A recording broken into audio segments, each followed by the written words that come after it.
Takutnya pada video bisa lagi trending itu ada ya bagi dosen ada trending info like mahasiswa kan butuh kolaboratif nanti online nanti pakai.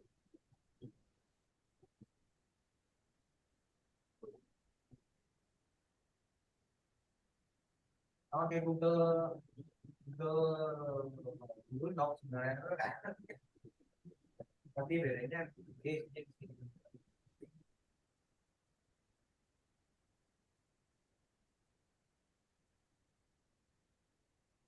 iya.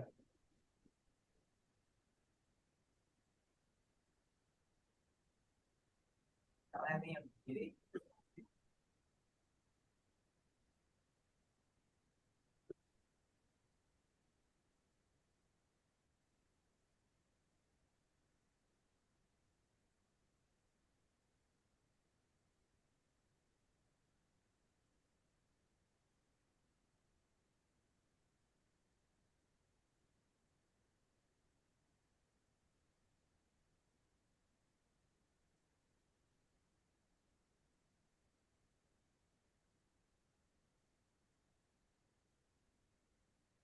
We have 2 more minutes.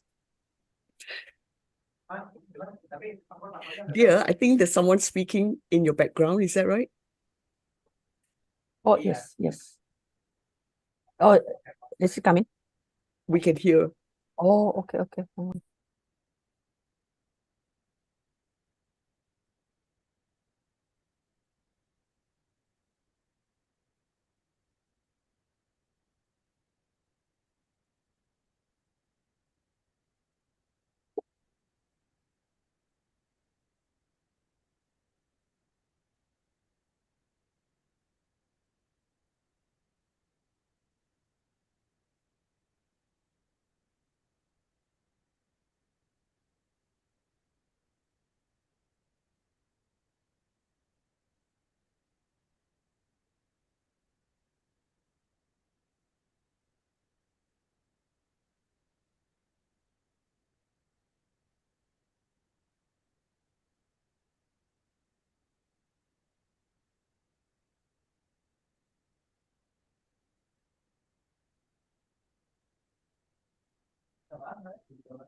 Is it still coming, the noise? Yes. Oh, how come? No, because I cannot find any other room. Maybe Because you my office. mute for a while first. Yeah, I think so. Okay, I will start. It's 8 o'clock. Hello, everyone. Good morning, good afternoon, good evening, and welcome to the third and last episode of the year for the AppliedHE Fireside Chat.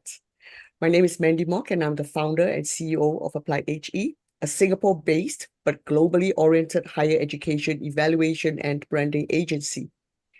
The topic for this evening's discussion is about internationalization.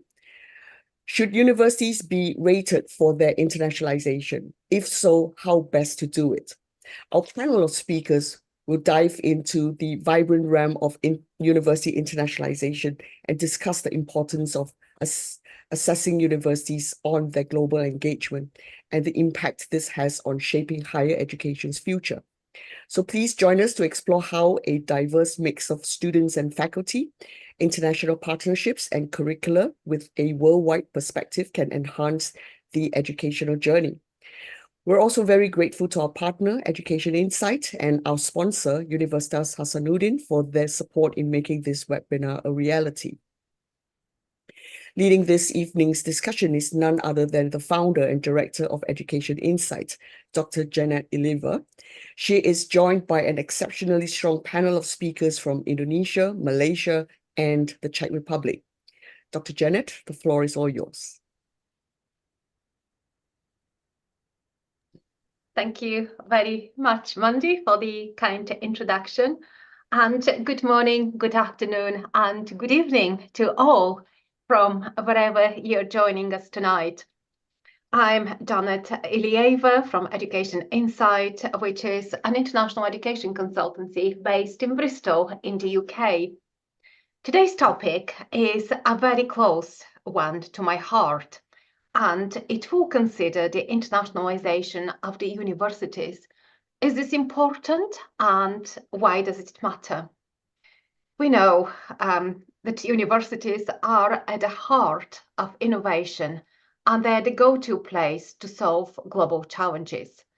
The pandemic, which is now not a too distant memory, is a very good example of that, and their enormous contribution to public health and how they can be at the advancement of knowledge. As universities' remit grows, the challenges they address are no longer confounded to their immediate vicinity, and many attempts have been made to tackle their international standing. I have a confession to make that internationalization and benchmarking internationalization is an area that I have interest in and have done quite a bit of work. And those that might have visited my website would have found an open source resource that basically is a guidance and self-development tool that is aimed to support institutions if they want to track the progress of their international endeavors. And here I have to say that the approach is very much informed by the United Nations Sustainable Development Goals and taking the SDGs framework as a framework upon which I have tried to develop and further this work. And without any further ado, I would like to go straight into the conversation about internationalization of universities. And before I do that, I would really like to make a very brief introduction to a distinguished panel of speakers. We have several people on the panel today. I shall start with Professor Abhi Veerakumarasivavam. Apologies if I've mispronounced your name, Abhi. He's the provost of one of the most international universities globally. This is Sunaway University. Abhi is also the chair of the International Network for Government Science Advice Asia. He's the co-chair of the Association of Southeast Asian Nations Young Scientists. Professor Abhi is a University of Cambridge trained geneticist, educator, and science communicator. And before taking his current role, he was also the dean of the School of Medical and Life Sciences.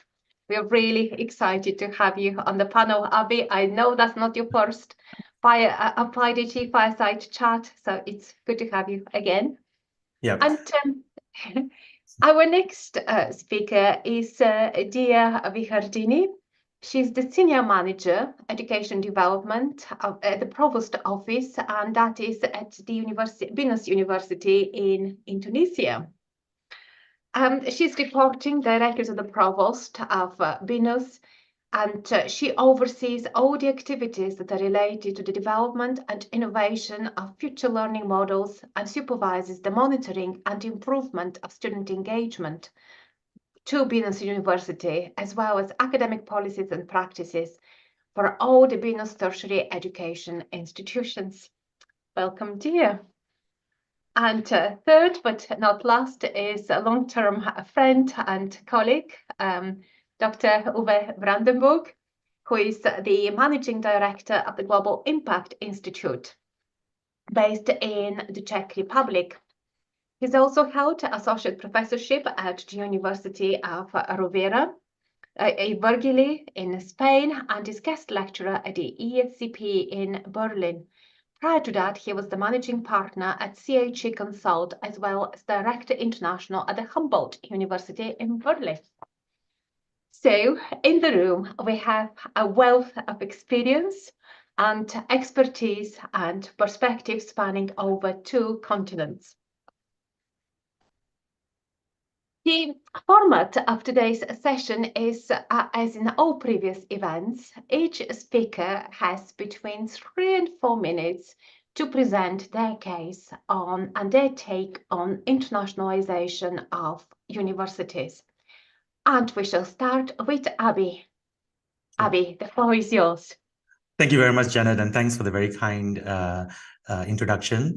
Thank you very much, Mandy and AppliedHE as well for inviting me to this great platform. I must say, when I saw the title, of course, yes to internationalization. But the question really here is now, should universities be rated for their internationalization? And I think the operative word here is now ratings. So for me, the answer is then no to ratings or rankings, not another one, right? Another dimension. If we were to believe that there will be quantitative metrics and structured methodologies that can provide for a very objective, rigorous, and scientific measure of what it takes to be a global university or a world-class university that has got great international networks and really serves, I guess, the aspirations of global human beings. I think if we believe that that would be the reason why we rate, then I think we risk, number one, the application of faulty, falsely perceived as objective metrics. I think another important thing, and the fact that we are all here speaking in English, I think it's also really important when we talk about globalization and internationalization, and when we want to put everyone into a particular page, are we augmenting certain types of biases, be it, being an Anglophone, being Western-centric, being global North biased? What about the reputation biases, especially when things are gamifiable too? But I think one of the reasons why I believe we should be very cautious when we are thinking about ratings of internationalization, because the risk that it can be then a game of winners and losers. And for me, this goes against really why we're doing internationalization of higher education, especially when there are pockets around the world that unfortunately is suffering from wars, in this day and age. We realize that higher education, science, technology, and development is really an effective tool for diplomacy. And therefore, internationalization of higher education should not be hijacked into this game, but instead be seen how can we enhance its global relevance. How can we be bridging the global inequities? And which is why I really love the work that you're doing, Janet, on focusing the internationalization efforts in the SDGs. Because if anything, we should really be thinking about harmonizing international dialogue. So I know I was being a bit of a devil's advocate when I said no to ratings.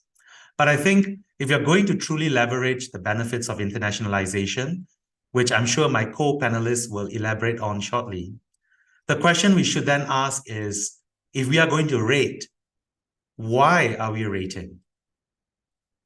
And that should be really up to the organizations. And for someone like, for example, at Sunway University, for us is that although we are fairly global now and fairly recognized, but there are still many areas where we are still unknown. And so how might we attract staff and students that perhaps we would not otherwise attract, but these ratings could perhaps provide us that opportunity to enhance our diversity, to enhance the quality of what we're actually trying to achieve.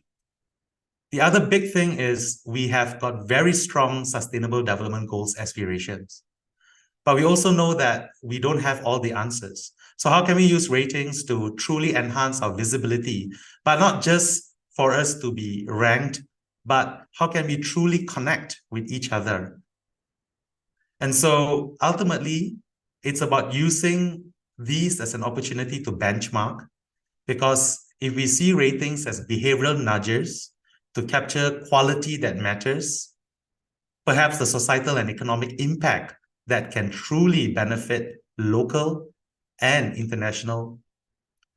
But I think for a university like Sunway, our focus will be how might we be able to create an international community and an international network that can benefit student experience and their outcomes.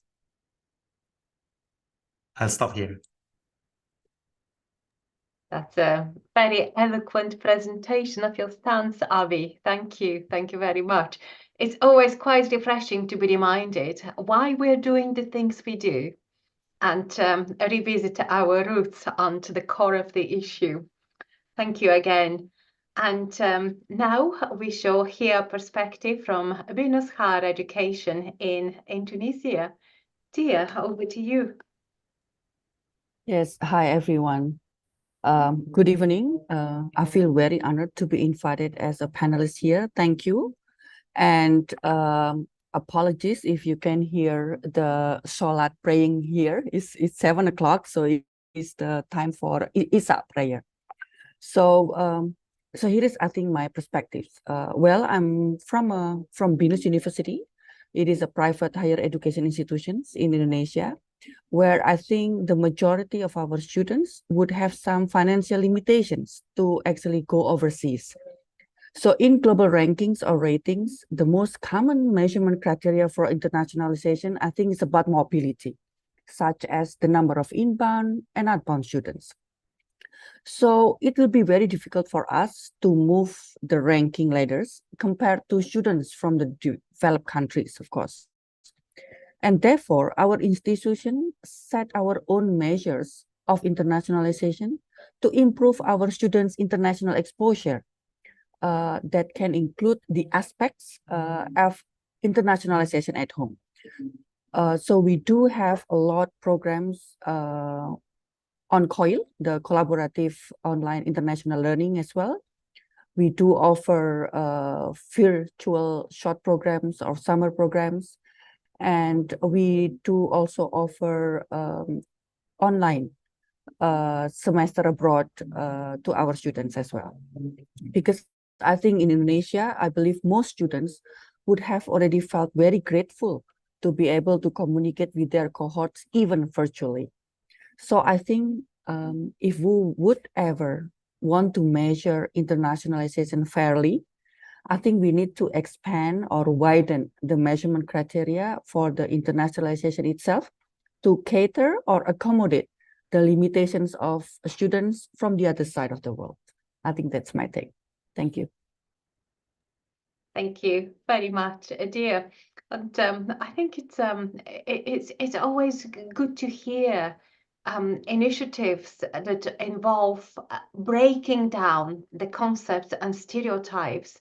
And very often, league tables have really preoccupied with things we can measure.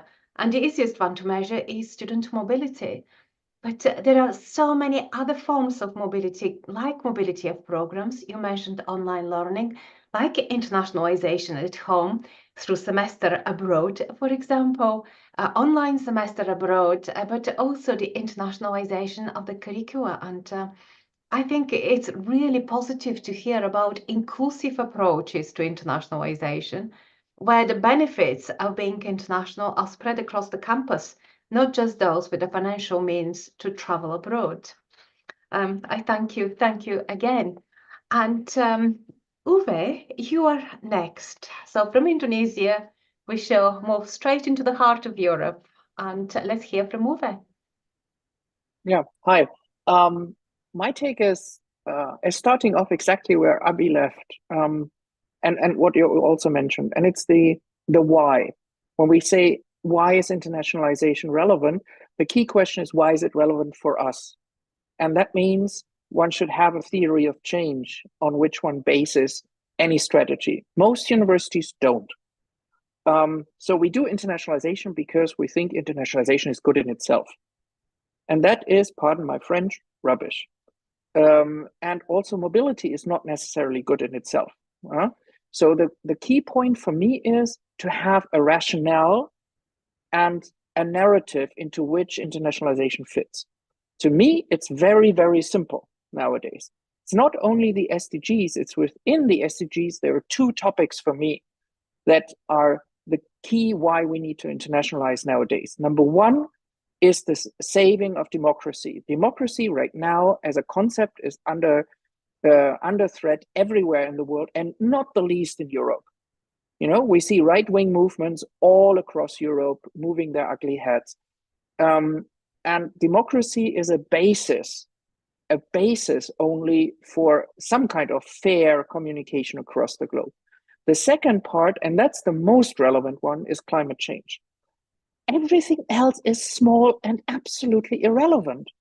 If we do not change the course of our civilization, there is no civilization in 100 years. And in 50 years, we will see a cordon, which is called the death corridor, around it's around the equator. There will be a zone in which humidity and average temperature are both so high that we cannot sweat anymore. So if you're outside, you simply boil and die. So about 3 billion people will be climate refugees in the next 50 years if things just go on the way they go. So everything else is tiny, minuscule. So there is the goal, okay?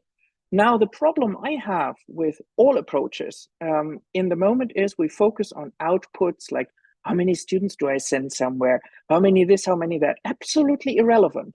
I don't know whether you can read our motto, but our slogan is, it doesn't matter what you do, only what you achieve. It's about impact. Now, to measure impact is not easy. Yeah, it's not impossible, but it's like the Heisenberg principle of uncertainty. You know, you can say maybe where the internationalization is, how it moves around, but not both at the same time. And frankly saying, there is not one real ranking which is complex enough to grasp that, because it's not the intention of a ranking. Intention of a ranking is to put one above the other. That's not the purpose of improvement. That's the purpose of marketing. Rating is a lot better because everybody can be excellent or horrible. It depends on the standards. But even there, I think Abi's and also Dia's points matter. Who is setting the standards? Yeah, for whom matters what? So we need to have a flexibility. And for me, the main purpose why we work with clients and partners to develop their internationalization into impact monitoring is to improve what they do, to do it better. That's for me the only reason why one should do something. And that means that if we then go into internationalization of the future, for me, that is IHES, that is internationalization in higher education for society. Because it is not enough that we think about our students, our academics, and some others. That's the ivory tower. What we need to change is the mindset in the population. And that happens through clever ways of education. And there's a reason why all extreme far right and extreme far, it doesn't matter. If you're extremist, doesn't matter on which side you are, you end up to meet each other because we're on a globe. Why they are all against education. Because to keep people stupid is a way to control people. So what we need to do is to make sure that everybody gets access to the best education and bring our knowledge into society. So combining internationalization with social engagement, that's my plea to solve the one problem I really care about, climate change.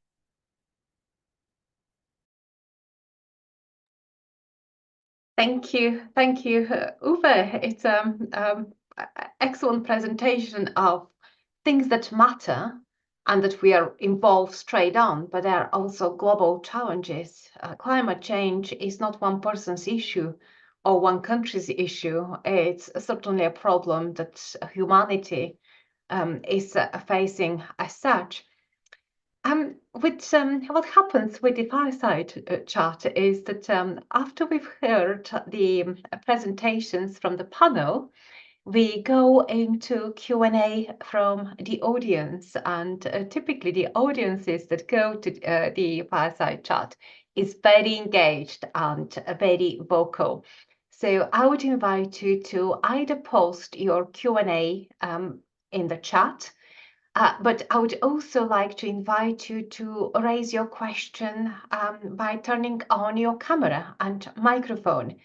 Oh, you can raise it just by turning on your mic, and I will upgrade you as a panelist so you can actually join the conversation as one of us on the panel. And before we do so, I shall abuse my chair responsibility and ask the first question. And it's kind of something that Uwe said, and it really resonates with me. Why is it that governments and politicians are not interested in internationalization, or actually they perceive it as something that is to be feared of? Why is it they place different importance on the things that actually matter to universities? And I know Uwe mentioned something about democracy there, but I guess if we follow the same line of inquiry is, can we really measure internationalization? Can we have a common measurement that fits all institutions? We know we're talking about massively diverse sector, different missions, different sizes, different aspirations, different audiences. Is it something that's achievable, or is it the measuring tools that we use basically reflect how big is the budget of the institutions we're trying to measure?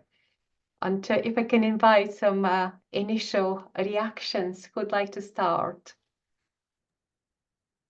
Janet, I think there's a lot of things to unpack from your, couple of sentences, real nuggets of wisdom there. I'll start off with the first part where you did ask the question why governments generally are more inclined to focus on local problems, and perhaps as Uwe very well articulated, that climate change for many countries, and you could see that in the COP28, really isn't the most pressing issue. A lot of it is actually the bread and butter issues. The reality is, I think, two parts.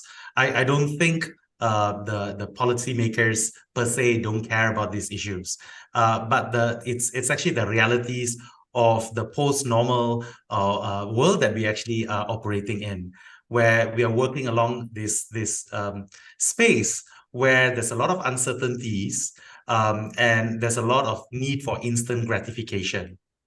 And that pressure for instant gratification in the case of the science policy or policy makers domain means that they have to solve the bread and butter issues, not problems that will be faced in 2030 or in 50 years' time. And that's where there is this dichotomy, right? I totally appreciate where Uwe is coming from, because if you don't actually solve these existential problems, we won't be concerned about whether we've got food on our table in 20 years down the road. But try to, speak to a politician who is operating within a political cycle of, say, a 5-year or a 4-year cycle, and speak to the voters. What are the biggest issues that they are facing? And you will hear things like unemployment, inflation, and really climate change doesn't come as one of the main issues. And so as a result, it becomes a secondary agenda for these individuals. And therefore, they try to look for enemies outside that perhaps is taking away the rights or the opportunities. And this is why, as universities, we have to remember our role as the purveyors, the creators of knowledge, the disseminator and sharing of knowledge. And I think it's that enlightenment, that we claim to have, that is a social responsibility, that we have to be the ones, if the policymakers have a particular role to address the needs of the people, we as a university have to play the role of training the next generation of people, as well as engaging with society to make them more aware of things that perhaps are beyond that 5-year political cycle. And that's why things like getting people more involved in SDGs, trying to get that narrative out, that social responsibility, that in higher education is not just about getting a better job, but to be able to do a better job in creating a healthier planet, creating the next generation of graduates who could be at least shifting that narrative. Sorry, it's slightly long-winded. Yeah. It's a point well made. Thank you, Abby. Uwe. Yeah, and after I answered, I think we should have a look. I think Mandy mentioned that she wanted to do some kind of greeting picture video thing, but we can maybe do that later. I would like to step right into what Abby said, and I personally think that Abby sees politicians too positively, because most politicians are not concerned with content.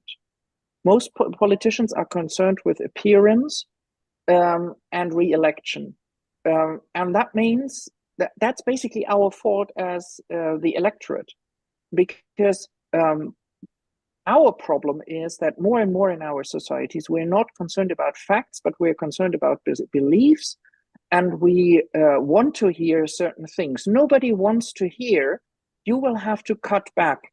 You will have to reduce your traveling. Driving an SUV in the morning to bring your kid 1 kilometer to school instead of letting it walk, which would be much better for many people, for many health reasons, is just not what people want to hear. So politicians don't say it. That's number one. Number two is that there are two sides to internationalization. We have the countries which strive on income, and they have a very economic perspective. UK is one of them.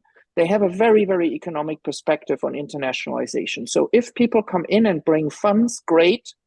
If they come in and disturb our whateverness, bad. Then they are immigrants. Yeah, and that's in all countries. Make no mistake. I think all of us can say in each country, the majority of people is not very happy about people coming into the country. That's a very typical human flaw all across the world. So that's problem number one. Politicians have a different agenda. Yes, they talk about all these issues of unemployment and so forth, but they don't see the big picture, that it is all related and that we will lose jobs. In Germany, you will see now the car industry is in turmoil, and they complain instead of changing, because they don't want to have the change to the electric car markets, although that is a necessary step. So the problem I see right now is that it's called the problem of the commons in political science. So how do you generate a public good? Because the climate is for first and foremost a public good, and nobody has, sorry, I hear a voice in the background now. Nobody has a direct interest to generate a public good. Yeah. So Germany says we're only 2.5% responsible for the climate change. Czech Republic says 0.2%. China says we're only 30% responsible. If all the others change, it makes a difference, but if they don't, it doesn't. So nobody has an interest. And I think that's why we need internationalization. We simply have to use it more to join forces and simply educate people about the individual responsibility. Kanye is one of the most important movements in internationalization because it's about the agenda of sustainability. Each of us has to be responsible for every single activity we do. And we cannot simply say, oh, I can throw away anything. I don't have to care. I can drive what I want because I don't matter. That is the mental mindset we need to change. And I only see that happening through, for example, COIL and other initiatives, through internationalization for the society. Sorry for the long... That's great. That's great, Uwe. Thank you. Thank you very much. And I've upgraded Vin Trung as a speaker on this panel. You had quite a few questions in the Q&A, Vin. Do you want to come in? Now, I would like to share with you first of all, thank you very much for all of the speaker. I'm from Vietnam. I work in Long An University, Vietnam, Western, far from Ho Chi Minh City. about 400 kilometers. I'm very interested in attending all of the webinar like this. In my country, Vietnam has a lot facing with a lot of broad issues. First, deforestation is spreading everywhere. The second, air pollution from vehicle in the big city, chemical waste from the factory in the city. So I think the Vietnam government should has a lot of plan to remove all of factory far from the city.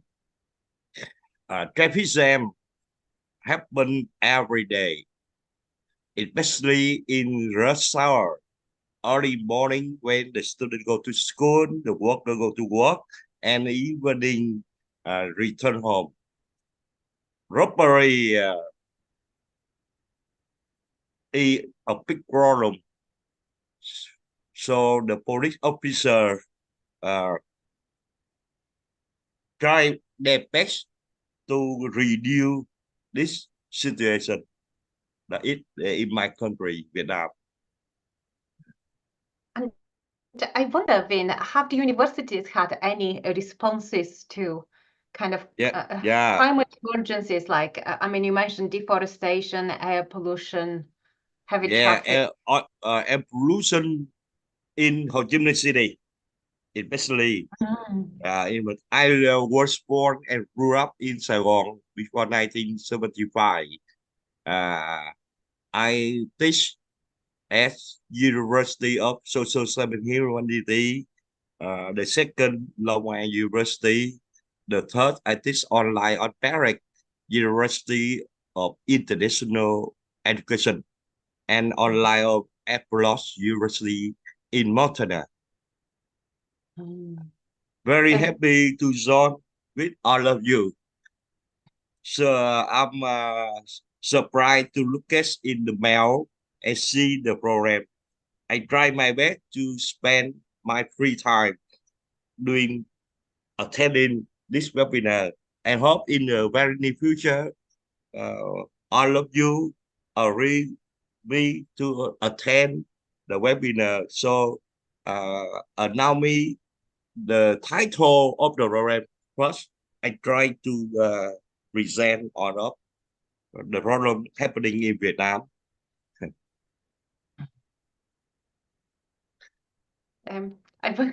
Thank you. Yeah. Thank you very much, Vin. I wonder if there are any immediate reactions to what Vin was saying. There are quite a few other questions for us to address. Yes, I would like to ask all of you one question. Does all of Vietnam University nowadays the program focus on teacher center, so they use the methods of flipped classroom. Flipped classroom in my country only use the Zoom, so the knowledge of technology for the teacher to use is limited. Even me, over 62 years old, I try to follow the new technology, especially in teaching. Yeah, it's an interesting one, because during the pandemic, online was allowed in Vietnam, like in many other countries.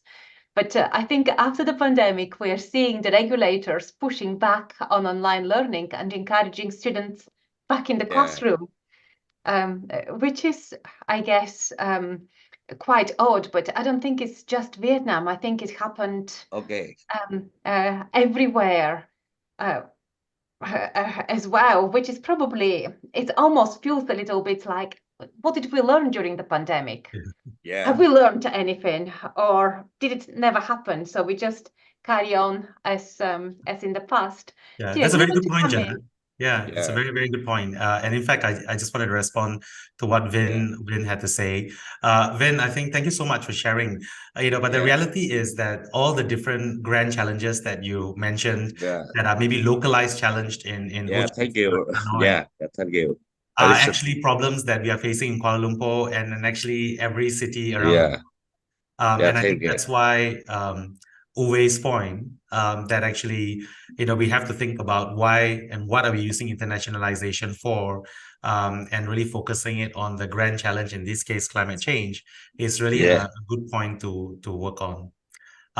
To your question regarding online learning, I think I'm glad that we have transitioned to reminding the importance of a human interface as well. And so I think, Janet, I think it's a calibration that thanks to the pandemic, it certainly accelerated our connectivity. The reason why, Mandy is able to bring all of us here together, and throughout the pandemic and to build these connections is because of technology. But we also know that the technology alone is not enough. We have to build, really stronger bridges to actually have real action plans in place. And this would require the human interface. And especially if you're thinking about students not just acquiring knowledge and skills, but actually having that global values and mindset that they are no longer just a Malaysian, but they are a global citizen. This requires a lot more than just an online experience. This requires that human interactions, the ability to move, and whether or to and visit. Okay. Yeah, that would be what I would just add. Yeah. Thank you very much. And Dia, you had a perspective as well. Do you want to come in? Yes, I think when hearing about this teaching and learning that can happen differently in other part of the world, I would like to go back to the I guess impact of the internationalizations, because I believe that one of the impact of these internationalizations is also to give exposure to our students that many people actually learn differently in different parts of the world. And so when we talk about teaching and learning, of course, the reason why we provide the opportunity for our students to leave the country for about one semester or even 1 year is actually to give these perspectives that people are actually doing things differently at the other side of the world. And going back to, I think, one of the questions about the perspectives, like the different perspectives, I guess, between the universities in the developed and developing countries in regards to internationalizations. I guess I can say that in Indonesia, internationalization means nation branding as well, because Indonesia is, I think, the fourth populated countries in the world, and we do need our citizens to be having like sort of a global mindset. And of course, that's why our government actually really pushing or improving the opportunities for our students to go and study abroad. Because as a matter of fact, the Indonesian government provides, I think, about 2,000 seats for studying abroad every year. So so that's one of the evidence that a country like Indonesia are really into internationalization, not from economic perspectives, but I think for more about nation branding. Thank you. Thank you. Thank you very much. Dia, we've got a question from the Silliman University in the Philippines. And the Warlito Kachure from the Philippines is basically observing that, yes, student mobility has a huge financial implication. But what strategies can we, the universities, implement? How can we implement internationalization at home? And how can we measure the impact of internationalization at home? Who would like to tackle that one? Uwe, we haven't heard from you for a while. Do you want to start? Yeah, I was not sleeping. I was listening. Yeah, the key point is that there are of course some some experts out there like Joe Spalen and others who focus on that, Elspeth Jones and so forth. But I think the key aspect is it's very simple. The simplest thing is take everybody who has an international experience at your institution. And that can be somebody who was abroad either during studies or during school time, or who came from abroad, whose parents came from abroad, or people who are there on an exchange program, on a summer program, somewhere, something. Any kind of experience that is different from your national experience. And let these people interact on the first level with people in your institution.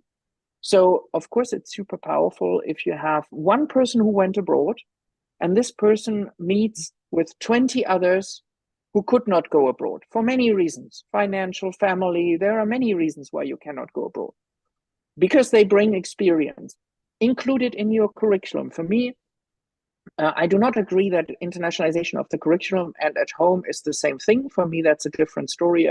Not to delve into that, but the key is use it. If you're in a classroom, ask people what other experiences they have. If you teach economics, ask people how they see the market in their country, how they look at things, how they perceive success. If you study philosophy, discuss concepts like happiness and success from different countries, different experiences, sometimes honestly different cultures within a country. Yeah? Interculturality is not the same as internationalization. We have a Venn diagram with some overlap. That's the first way. So anything that is there and that is different from the traditional classical national approach, that's an international experience and you just have to revive it. The second level is bring it to the people in your city, in your surrounding, particularly if you're not in a metropolitan area, particularly where you have people who might benefit from that. There's a brilliant project in Peru where they had a project for women who worked in the flower business, a very tough business. And they brought them, on the one hand, to another country in Latin America, and another project was to bring them for 2 weeks to Europe, to a Spanish partner university in Spanish, so it was easier for them, okay? They didn't have to learn English or something to participate, and just teach them a bit about, the tricky of the markets, how it works, and exchange with others, meet other people. But you can also do that at home. You don't have to send them abroad. You can do it online now. You can bring people in, There's a beautiful video from the Czech National Agency about a cooperation between 2 universities who put up just a screen in the hallway in France and in the Czech Republic, and people do courses on it. And there's one picture which I love most, which is in the middle of the night, there's this French cleaning woman who looks at the screen, and suddenly there's the Czech cleaning woman on the other side. And they very shyly wave the hand to each other. Neither one speaks the language of the other one, but there is communication.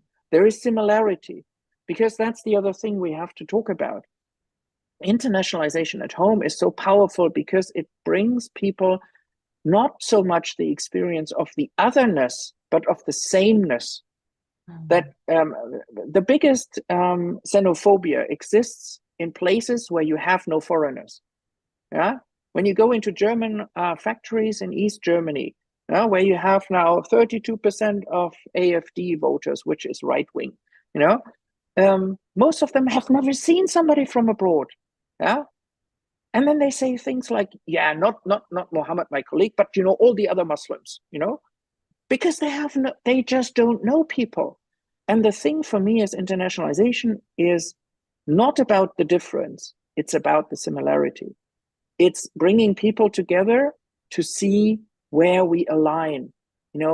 That we love people, that we love nature, that we care about others, that that we are feeling human beings and not just, a print in a newspaper. That's, for me, what matters. And that's what you can do nowadays in internationalization at home after COVID, so much easier also using online media. If I may add, I like what Uwe said, but I don't think it's also about finding similarities, but I think it's about finding a harmony in the differences that we have. One of the things that I found myself when I was studying in the UK was, I would always ask, like, why are the shops not open on a Sunday? Why are things not being done the way I would be able to do in Malaysia? But over time, and I think that's what I see that in my students at Sunway. The first couple of months, they will be comparing, their own experience at home with that in Malaysia. But over time, you can see them then explaining to the juniors that it's not necessarily that one is better than the other, but the reality is that there are actually different ways to do things. And actually, these different ways can come to the same outcome or at different outcomes, but they can be respected and they have a contextual relevance to why they actually exist in that particular time. And I think that acceptance of that difference is extremely important. To the question, Janet, I just wanted to give you an example of how we hack through, because really internationalization, and we haven't gone into this debate about the inequities that mobility measures or mobility. I'm a big fan of mobility because I certainly benefited. I see my Sunway students who go abroad, whether to Japan or Korea, to Lancaster, to the Philippines, when they come back, they have changed in an intangible way that, it's hard to measure. And if you were to find a way to just measure that impact on a given time scale, I think it also does disservice, because all of us at one point will suddenly find us being able to respond differently in a different circumstances because of the experiences that we have. And it's not always a need to measure. So one way to hack things, and I think something at Sunway we have actually benefited from, is because of our long-standing relationship with Lancaster University. So we actually have students from Lancaster coming to Sunway, and for Sunway going to Lancaster.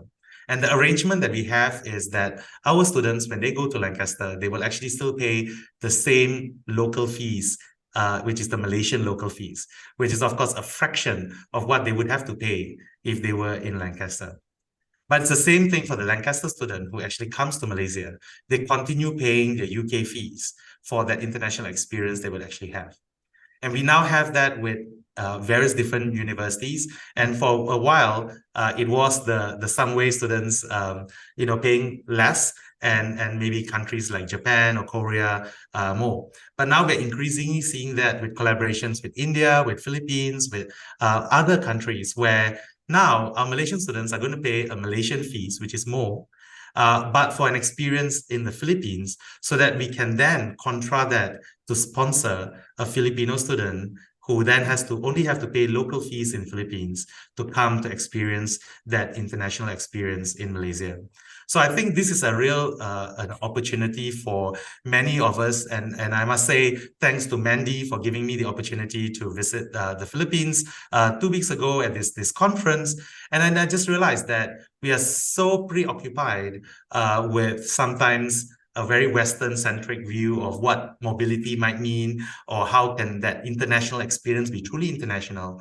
But I think this dialogue here, and what Dia brought up about the inequities and the gaps, maybe we should be thinking about mobilities within the region to start with.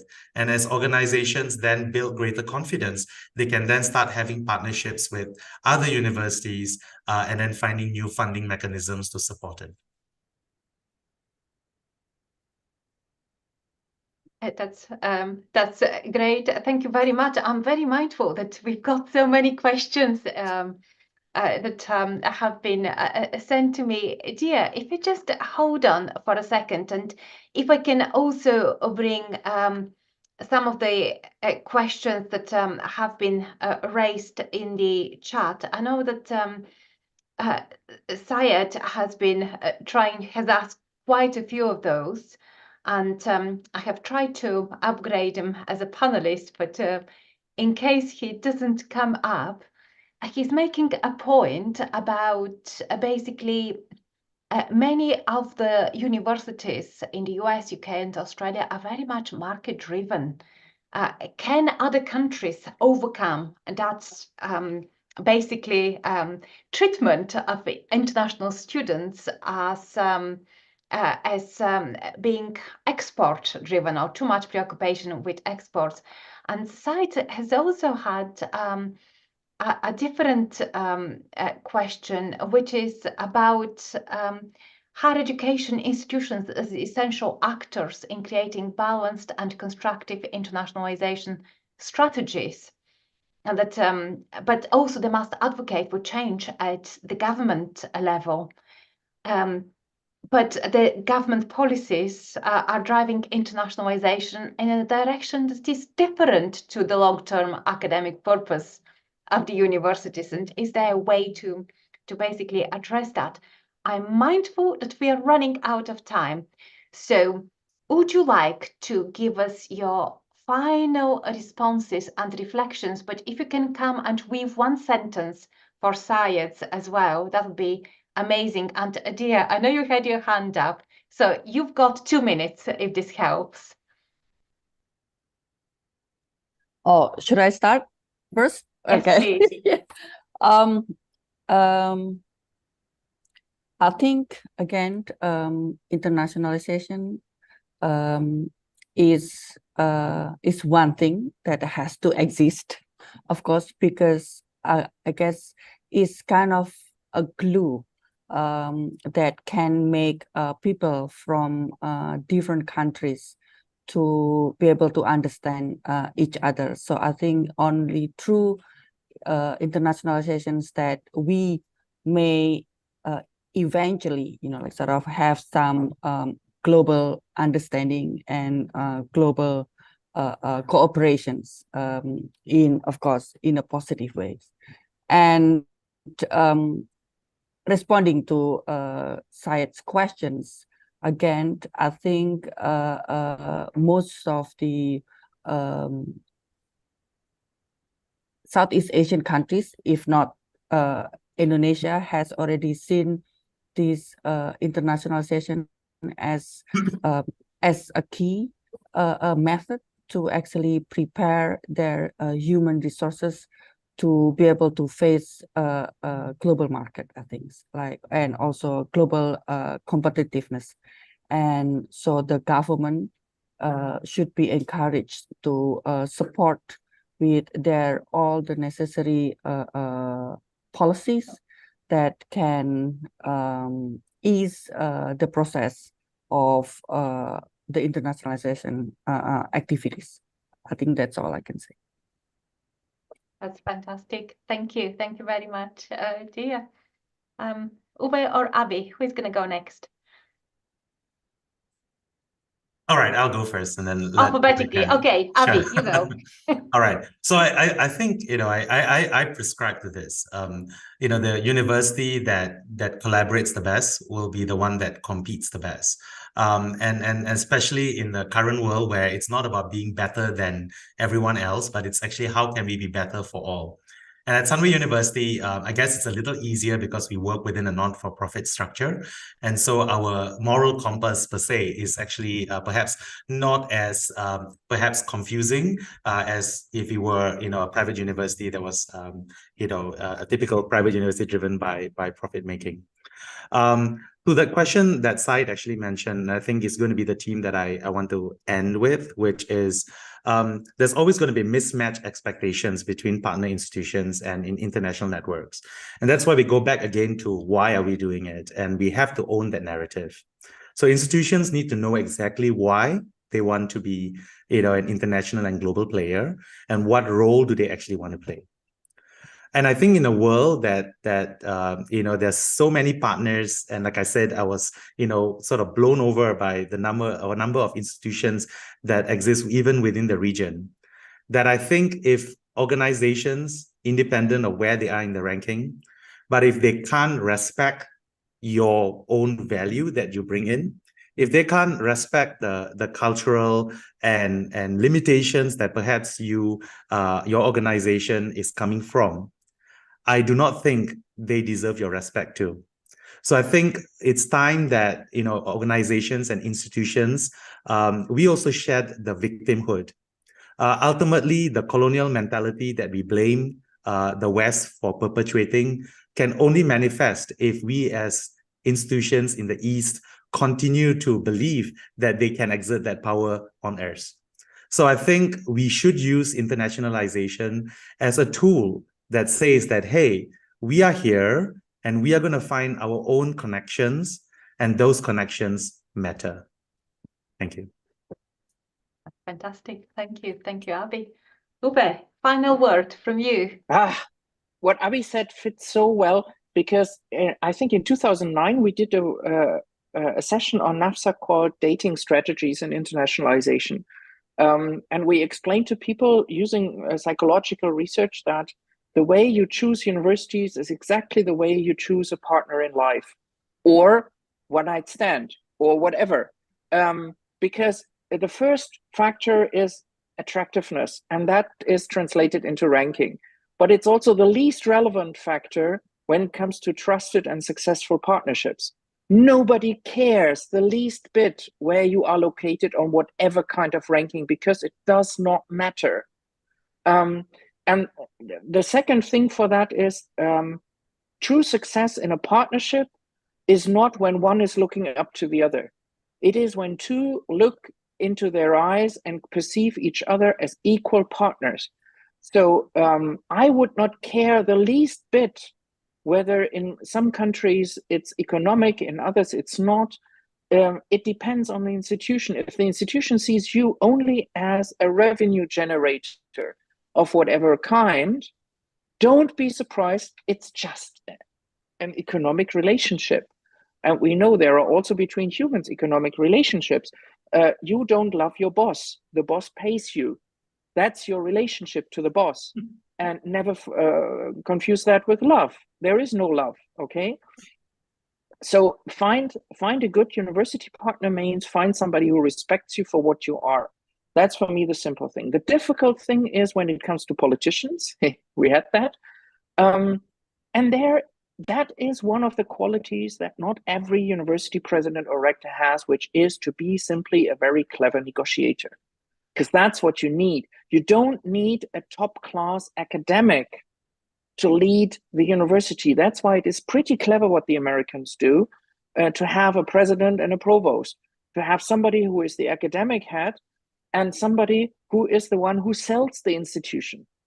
Because that's basically the job of a US university president. Now, Abi could be both, but most people can't. Yeah. So that's what I think.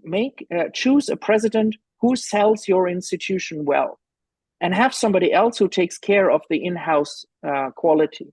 And the last thing, just to say it, because we didn't tell anything about it in this workshop, is on how to measure. How to measure, there are many ways to go. The one thing that is crucial for me is pre to post. You want to have a baseline. And there you can measure pretty much everything, but it also doesn't explain you everything. That's what the qualitative does. So what you need is quantitatively pre to post. You measure something before you do an activity, whatever that is, and you measure after the activity as shortly as possible. No white noise, blah, blah. Look at the hard sciences. They know how to do that stuff. Look at medicine. They know how to do that stuff and learn. And the second is you need the qualitative. You need to find the narrative and the explanation for the data you find. That is different from many hard sciences, because here we're talking humans, and humans have reasons why they act in some ways. So that's my suggestion. Mixed methods after Mason, and always pre to post. And please, at the very least, use basic statistics. So basically, at least do a Cohen's d assessment and significance testing. Those are the simplistic things that everybody can do in universities, and where you at least make sure that it's not all arbitrary, but that it has some meaning. That's my 5 cents on that. Thank you very much, Uwe. Mixed methods, common sense, and use statistics is the way forward. We are officially now have run out of time.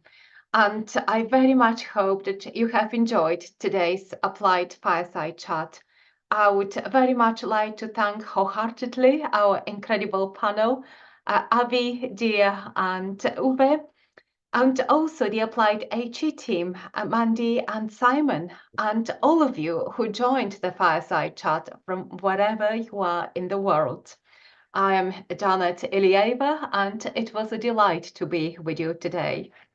Mandy, over to you. Thank you.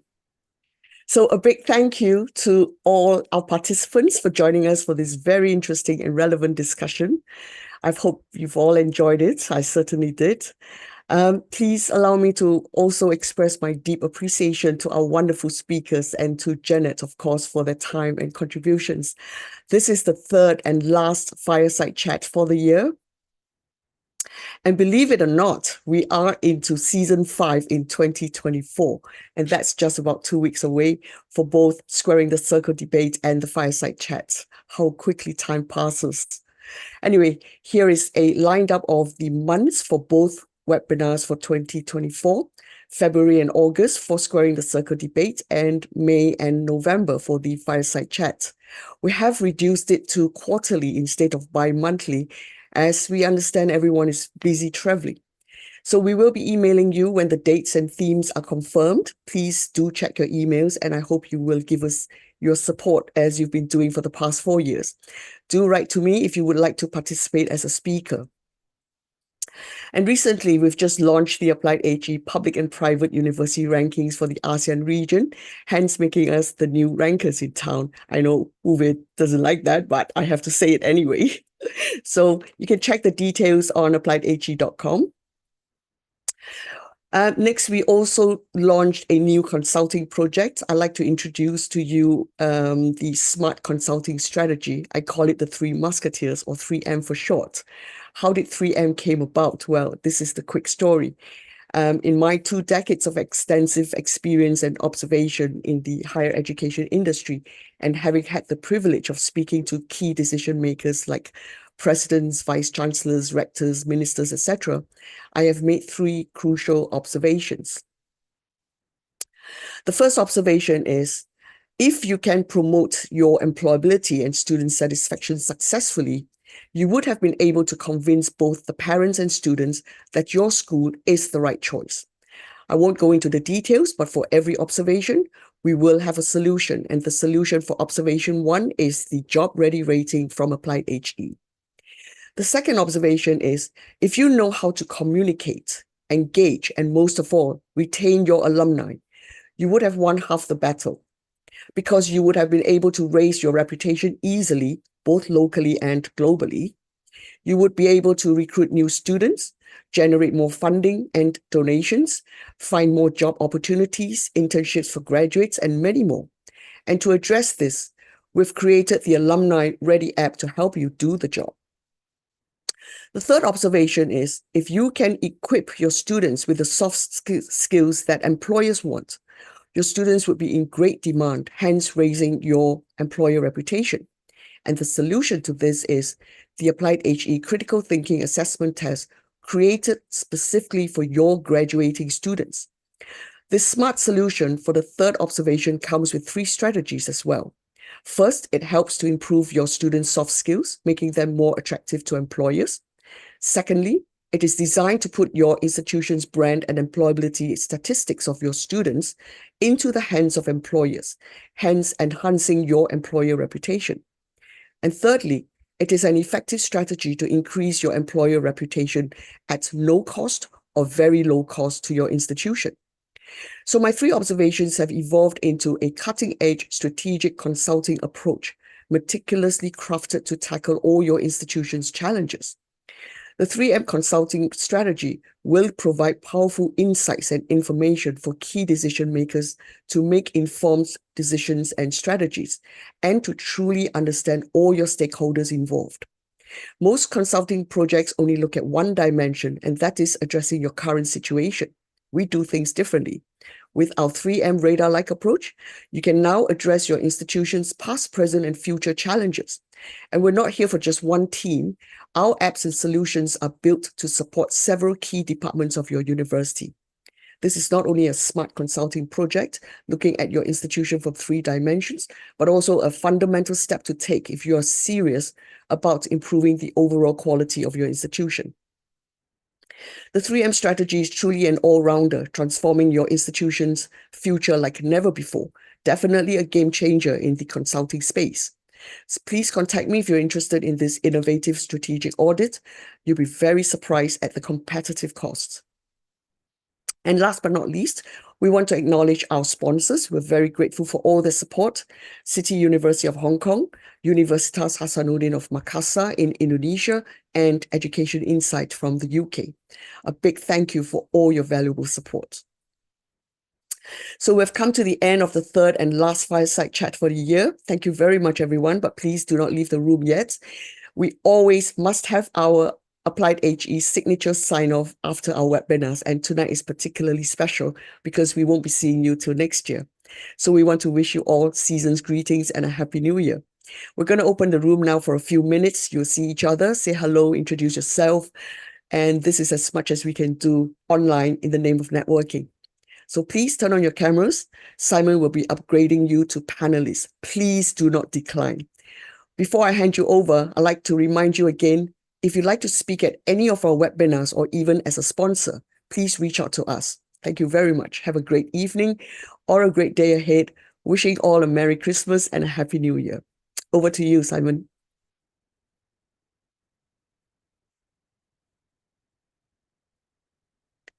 Okay, they're all coming in. Janet, you're muted. Hi, George. I can see quite a few people joining in. Great session, fantastic session. Thank you. Thank you. Oh, hi, Peter, you're there.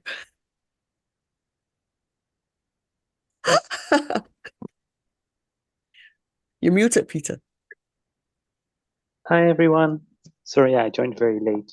I just heard the whole thing about colonialism and how rankings are neo-colonialism. It was a good introduction, even if you joined late. So it sounds like an excellent chat, and apologies again.